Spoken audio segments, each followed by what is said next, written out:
Have you ever seen a one-way street? Do you know the Bible says there's only one way to heaven? Let's talk about that.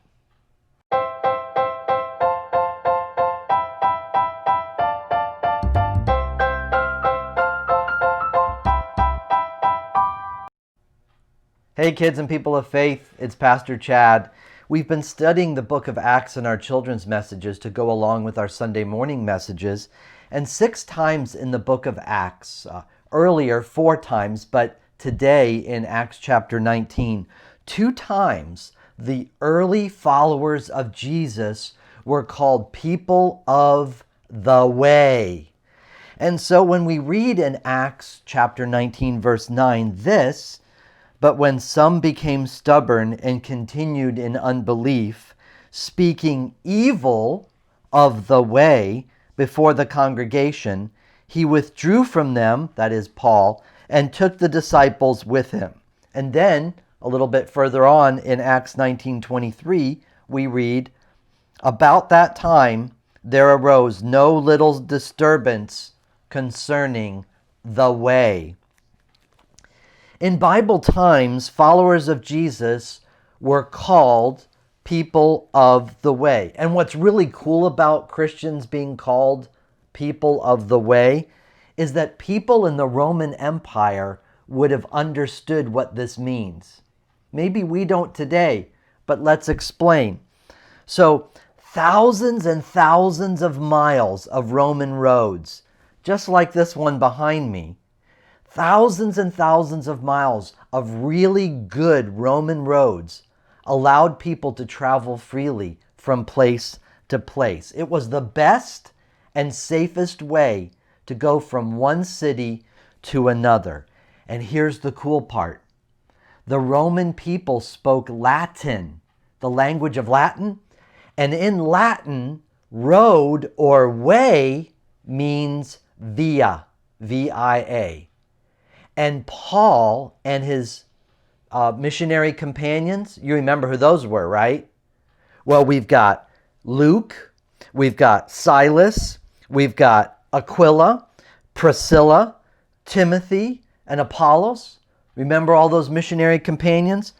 Well, there were 3 famous roads in the Roman Empire. There was the road called the Appian Way. There was the road called the Domitian Way, and there was a road called the Egnatian Way. And all of these were great roads. Some of them stretched for hundreds, even thousands of miles. And Paul and his missionary companions would have walked along those roads telling others about the one way, that is Jesus. Remember last week when Aquila and Priscilla were talking to Apollos and they were explaining something to him? Well, it says in Acts chapter 18, verse 26, they explained to Apollos the way of God more fully. And then in John chapter 14 and verse 6, Jesus was talking to the disciple Thomas, and he said this, "I am the way, the truth, and the life. Nobody comes to the Father except through me." Jesus said he was the way. People say, that there are many ways to God. You know this? Well, you'll know about it because people will say this. There is not many ways to God. There's only one way to God. The Bible says there's only one way to be saved, only one way to heaven, only one way to really know who God is. So the next time you're on a one-way road, I want you to remember this message. Paul and his missionary companions walked along the via, the way, to tell others about the one way, Jesus. And I'll see you next time.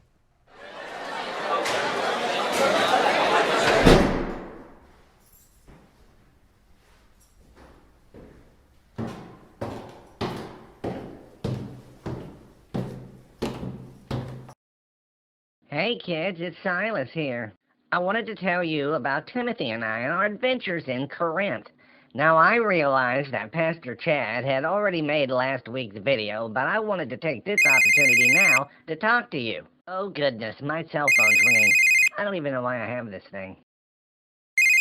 Hello, Silas speaking. Oh, hey, Barnabas, how's Cyprus? You saw our postcard picture on the internet? We all had such a great time in Ephesus. What? You're trying to get hold of Luke? Why do people have cell phones and they won't answer them? Yeah, I see. He won't return your text either. Yeah, it's rude. So you want to know why Luke wrote you out of the narrative when you have a contract. Well, Barnabas, I'm not doing much better. One day I'm happy as a lark heading toward Athens, then the next minute I'm written out of the narrative too. Well, Paul says he's going to try to get me a preaching job down in Corinth, and I hear Peter has a side job for me, so we'll see what happens. Yeah, I'll let Luke know.